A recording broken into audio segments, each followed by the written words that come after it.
Ya.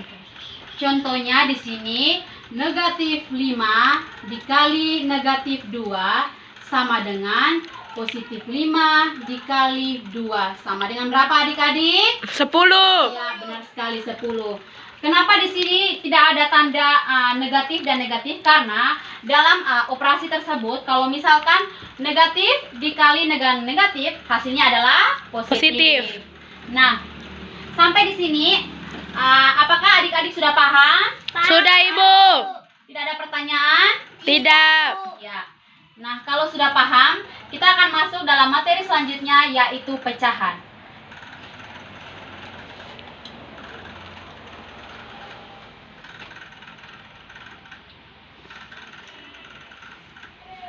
Nah, untuk pecahan ini terdiri dari pembilang dan penyebut. Nah, Ibu mau tanya, kalau pembilang itu dia di bagian mana dan penyebut di bagian mana, adik-adik?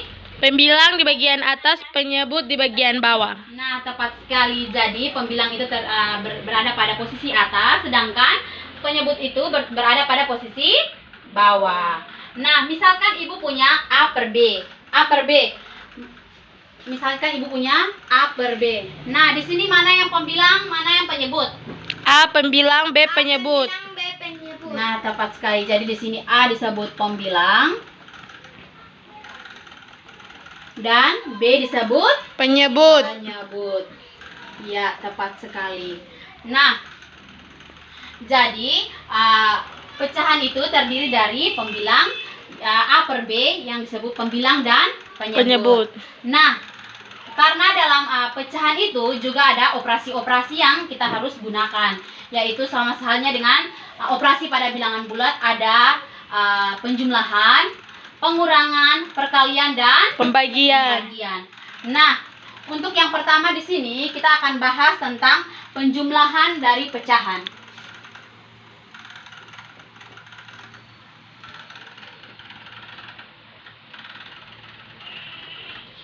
Nah, penjumlahan ini tidak dilakukan pada pembilang dan penyebut.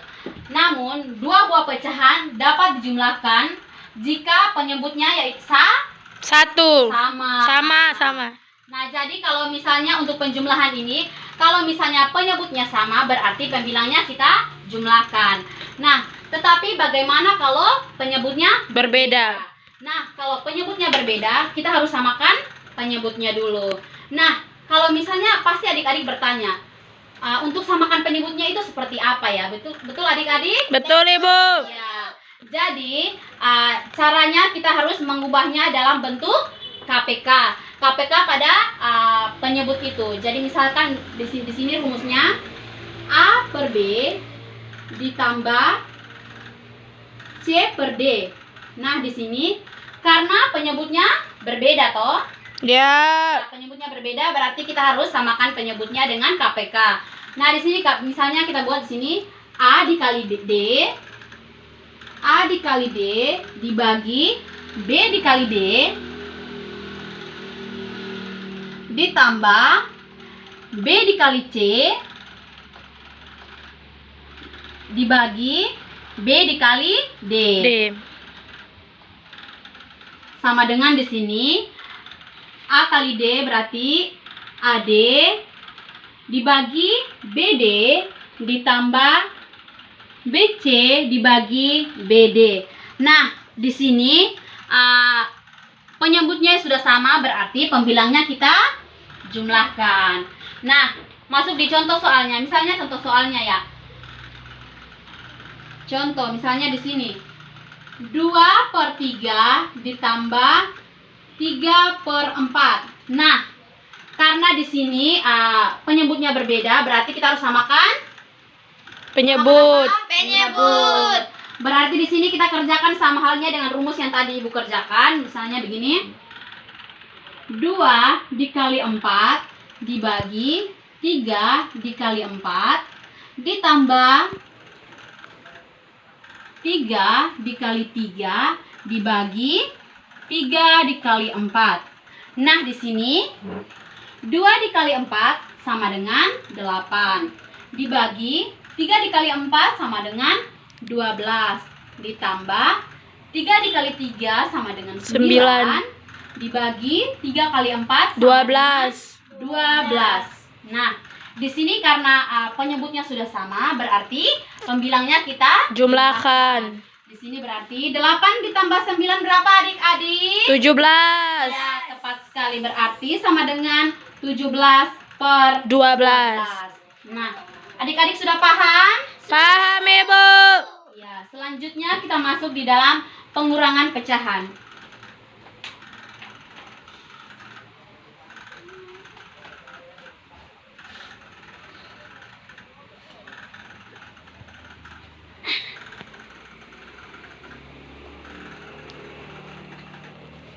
Nah, untuk pengurangan pecahan ini sendiri sama halnya dengan penjumlahan pecahan. Jadi kita harus samakan penyebutnya dulu, baru kita kurangkan pecahan tersebut. Jadi kalau misalnya yang tadi Ibu jelaskan, kita harus cari menggunakan KPK. Jadi di sini misalkan A per B dikurangi C per D sama dengan A dikali D dibagi B dikali D dikurang B dikali C dibagi B kali D sama dengan di sini AD dibagi BD kurang BC dibagi BD. Nah, di sini kan penyebutnya sudah sama toh. Jadi kita kurangkan pembilangnya. Contoh soalnya di sini. Misalkan di sini 1/2 dikurangi 2/4. Misalkan ya. Nah, di sini kita samakan penyebut dengan KPK, berarti 1 dikali 4 sama dengan 4 bagi 2 dikali 4 sama dengan 8 dikurangi 2 dikali 2 sama dengan 4 bagi 8. 4 kurang 4 sama dengan 0 toh. 0/8 sama dengan 0. Nah, sudah mengerti adik-adik? Sudah, Ibu. Nah, selanjutnya kita masuk di dalam perkalian pecahan.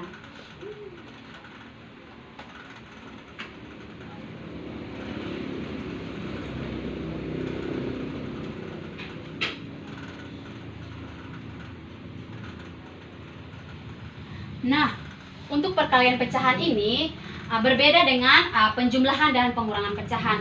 Karena kalau pengurangan dan penjumlahan pecahan itu kita harus samakan penyebutnya, baru kita harus jumlahkan pembilangnya tersebut. Tetapi kalau pada perkalian pecahan ini kita langsung saja kalikan pembilang dengan pembilang, penyebut dengan penyebut. Misalkan di sini A per B dikali C per D sama dengan A dikali C dibagi B dikali D. Nah, misalkan contoh soalnya ya adik-adik. Contohnya misalkan di sini 2 dibagi 3 dikali 4 dibagi 1 sama dengan 8 dibagi 3. 2 kali 4 sama dengan 8. 3 dikali 1 sama dengan 3. Nah, sudah paham kok? Sudah, Ibu. Ya, jadi kalau perkalian itu pembilang dan penyebutnya itu kita tidak samakan penyebutnya, tetapi kita kalikan pembilang dengan pembilang, penyebut dengan penyebut. Ya, tepat sekali. Nah, yang terakhir di sini kita akan bahas tentang pembagian pecahan.